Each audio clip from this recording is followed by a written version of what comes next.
For years, neural networks read text the way humans do. They must process data sequentially, reading one word at a time from left to right. The sequential bottleneck dictates that the network has to wait for the previous word to finish before it can process the next. You cannot parallelize that computation, making training on massive datasets incredibly slow. It also creates a severe memory problem. By the time a sequential model reaches the end of a long paragraph, the numerical signal from the first few words has decayed. It effectively forgets the beginning of the sentence. In late 2018, the introduction of BERT, bidirectional encoder representations from transformers, discarded sequential processing entirely. To accurately parse the deep context of human language, a model cannot rely on reading left to right. It has to ingest the entire sequence simultaneously. Instead of reading sequentially, BERT processes text by snapping every token into memory at the exact same time, allowing for simultaneous interactions. But if the words are not fed in order, the model loses the grammatical structure. It needs a mechanism to calculate how these parallel words relate to one another. The solution is the transformer architecture, specifically its multi-head self-attention blocks. This flowchart shows exactly how that architecture is structured. We will focus on the top half, tracing the path from the initial input representation down through the self-attention block. We are going to track the ambiguous word bank down this specific pathway, mapping the matrix operations that force the math to resolve its correct meaning. The first step is mapping the raw text string bank to an integer index from the model's vocabulary. This acts as a lookup ID. That ID is used to retrieve a token embedding, a dense, floating point vector that encodes the base identity of the word. Because the network lacks sequential recurrence, we must inject order mathematically. We generate a positional embedding, which encodes the exact spatial coordinate of where bank sits in the sentence. Next is the segment embedding. If we feed the network two distinct sentences, this vector tells the model which sentence the specific word belongs to. These three vectors are then summed together element by element. The result is X, the final input embedding matrix. Every single word enters the network containing a mathematical representation of what it is, where it is, and which segment it occupies.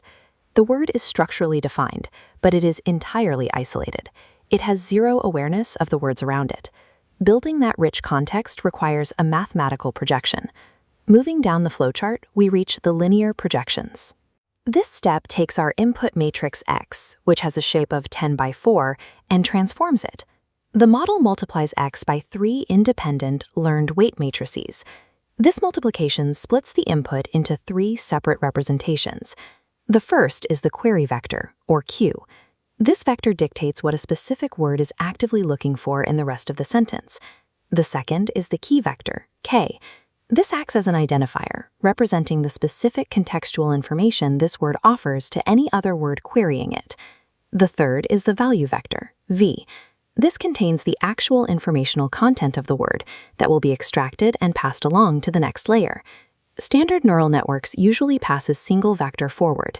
By splitting one input into 3 distinct roles, query, key, and value, the architecture creates a mechanism for dynamic interaction. These are not redundant copies of the word. They are specialized algebraic tools designed to negotiate context. That negotiation happens in the scaled dot product detection step. First, the model calculates the dot product of the query matrix and the transposed key matrix. By multiplying every query against every key, the math yields a raw similarity score between every single word and every other word in the sequence simultaneously. These raw scores are then divided by the square root of the key dimension. This scaling step ensures the numerical values do not grow so large that they destabilize the gradient during training. Next, the scaled scores pass through a softmax function, converting them into a clean probability distribution where all the weights sum exactly to 1. If we isolate the calculated attention weights for the word bank, we see where the math assigns focus. The highest values spike at withdraw and money, while completely irrelevant words like went receive almost 0 weight. The final step of attention is multiplying this distribution of weights against the value matrix. This computes a weighted sum. The new geometric vector for bank is now heavily constructed using the numerical data extracted directly from withdraw and money. Through this single calculation, the isolation of the token is broken. The ambiguous string bank has been mathematically restricted to mean a financial institution. The architecture does not run this attention calculation just once. It splits the matrices into lower dimensional spaces and performs the exact same operation in parallel across multiple heads.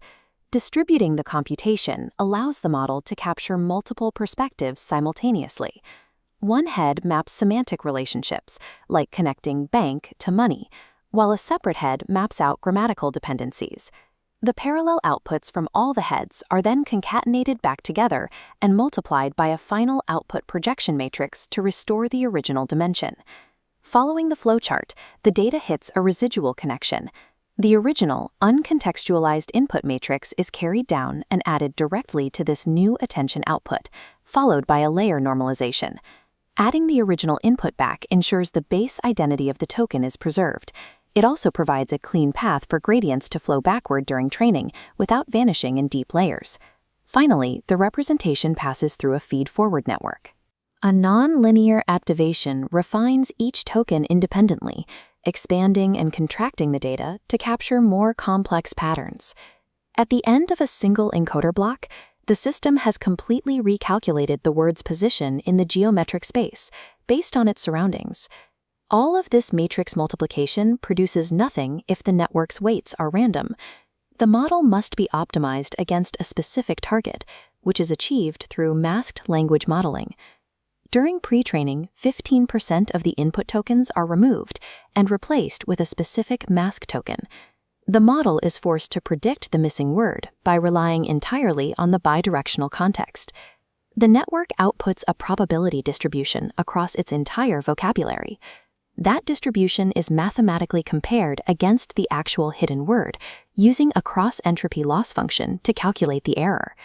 This chart shows the loss curve over 500 training epochs. The model begins with random, unstructured guessing, but as it continuously updates its weights to minimize the error, the loss drops sharply, eventually predicting the masked word bank with over 99.9% certainty. Masked language modeling is simply the forcing function used to train the network, resulting in a highly accurate, task-agnostic semantic map of language. Once the model completes this pre-training, the contextual vectors it generates can be deployed for entirely different applications, such as semantic search. Consider a scenario where a user searches the Hindi phrase kritrim buddhimata, meaning artificial intelligence, against a live database of English news feeds. A multilingual encoder processes the Hindi input and English articles, projecting all of that text into high-dimensional vectors within the exact same shared latent space. The system retrieves a highly relevant English article about AI regulation. It does this not by translating the words, but by calculating the cosine similarity, measuring the mathematical angle between the two vectors to confirm they share the same meaning.